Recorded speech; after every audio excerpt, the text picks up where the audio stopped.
Learning the intricacies of a character in a fighting game is incredibly exciting.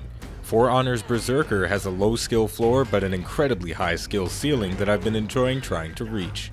Today we're going to watch more duels from the perspective of the Berserker. Let's get started. First up, we're doing Berserker versus Kensei, and I don't know which character I think I'd give the clear advantage to because there are very strong pros and cons to each one. The Kensei has superior range, the Berserker has access to a lot more super armor, so it's going to be interesting to see these two characters battling against each other, manipulating their strengths and weaknesses as best as possible. Pommel Strike going to come out from the Kensei, going into the mix-up, tried to feint his top-heavy unblockable into a guard break, but my dash attack was initiated too fast, and he was unable to get that. Things are moving along very quickly. We saw a nice trade there with the forward dash light attack from the Berserker, and we're going to finish him off with a simple light attack to the side. When you get to this low point of HP, you don't need to worry about getting an execution. You just got to get that last little chop off before your opponent can do the same to you. One thing that's always going to be a constant struggle for me as a Berserker player is learning when is the appropriate time to trade and when am I in the winning position for a trade. And right there we saw a very quick exchange that could have been made a little bit better. I was throwing a heavy attack while I had the uninterruptible stance or the super armor, and I feinted it into a light, not getting the maximum amount of damage I could. Using a dodge attack from neutral is never a good idea. That thing is very easy to parry. It's one of the few attacks from the Berserker that can't be feinted. You're always running a very big risk by using it.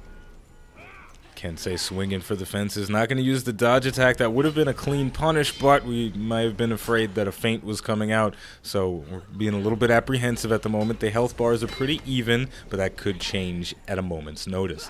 The Kensei's updated zone attack incredibly quick, and another dodge attack from neutral going to get parried, and we're going to get executed because of it. Now, going back to what we were saying before about trading blows with the Berserker, if you are a Berserker main in training, you need to be very conscious about when you let your heavy attacks fly and when you feint them. This is the perfect example of a situation where you just let that sucker go and you get rewarded because of it. So let's move right into round number 3, see if we get some good trades going on this time. But you know, it's almost counterintuitive to deliberately take damage to win out. You know, you're punching a little bit harder than the person that's punching you, so you're coming out on top. So it's a very weird thing to get adjusted to, get acclimated to, because not every character in For Honor can do this. So if the Berserker wasn't the first character that you pick up, then you're definitely it's gonna be a bit of an adjustment. And we did make another bad trade in there, but the health bars are pretty even. Swinging wildly when we are doing the infinite chain with the Berserker, it costs less stamina, so we were able to just continue swinging until the Kensei was close enough for our hit to connect. So overall, pretty solid round. We did make some mistakes in there, but we managed to win out in the end because of just overall we played a little bit better. We made some good decisions and some bad decisions, but we didn't make too many bad decisions. Kensei repeatedly boinking us on the top of the head with his light attack, almost as if to say bad dog, but we have managed to get back in the swing of things using the uninterruptible stance to our advantage, swinging wildly, trying to get as much of a health lead as possible, but that's going to get quickly chopped down by the Kensei's zone attack. My opponent's making expert use of his superior range, and he's going to finish off with a Helm Splitter. This is definitely how the Kensei should be playing against the Berserker, keeping as much distance between us and limiting my options and punishing me whenever I try to make a move. Moving into the final round, the score is 2-2. We've got to put up or shut up. We've got to make use of all aspects of our kit here. We can't hold anything back. Letting the heavy attacks fly, but feinting the top heavy unblockable, landed a guard break, and throwing the Kensei into the lava. Not hesitating for a second. It's almost as if we wanted something like that to happen. It's pretty brutal, but you know, they don't put these things there for decoration. I mean, the lava does look pretty, but you know, I think the developers intended for people to take a fire bath from time to time. To wrap things up, we're going to go Warden versus Berserker. This is an unfavorable matchup for the Warden, without a doubt. The shoulder bash into guard break mix-up gets negated very easily by the dodge attack from the Berserker, but that does not mean I can't get caught off guard by that. The Warden can feint his shoulder bash, throwing out the top heavy unblockable, letting that sucker fly as the Warden threw out his side heavy, which did more damage, but still willing to make the trade. If I feinted, maybe I would have missed the block or the parry, would have taken the damage, got nothing in return.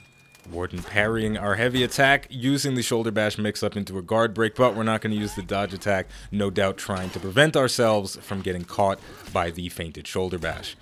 Now the game appears to have lagged a little bit, but we're not going to let that stop us. We're not saying anything about it in the chat, just taking a very conservative approach to things. Dodge canceling our heavy attacks into a dodge attack. It's not a safe option, but it's an option nonetheless. This time we used the dodge attack while out of range, which acts as a chain starter, followed it up with a side heavy, and chopped the Warden down.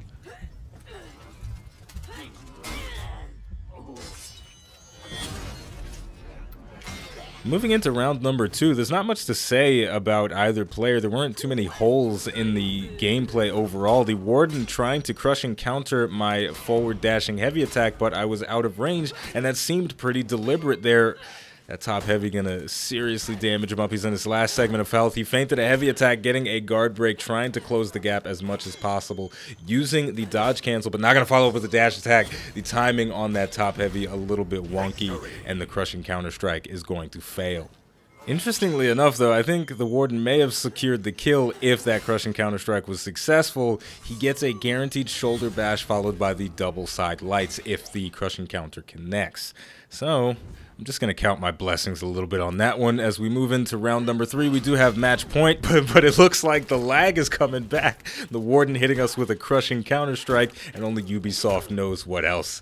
It's over, folks. The comeback is beginning. The lag switch has been turned on. No, I'm kidding. I don't think this guy's using a lag switch. These things happen in multiplayer games across the internet. I'm playing with a guy from who knows where in the world. It is what it is. Let's just move on and hope that doesn't happen again. Fingers crossed.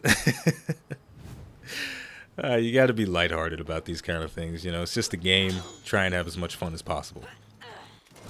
Now, it looks like we did learn something from that flurry of lag. The Warden player that I'm fighting against likes to go for crushing counter-strike, so we baited out that response by using a top heavy, canceling it with a forward dodge light attack. Now, we have run ourselves out of stamina, but at this point, we've done so much damage to the Warden that it doesn't matter. This is one of those moments where if you think you can get it, and you do, it's okay that you're in the gray for a minute. You can just let your breath come back, deal with whatever mix-ups come your way. Even if the Warden knocked me to the ground, it wouldn't have been enough to kill me, so I felt very secure in that strategy there. So we're going to walk away with the win.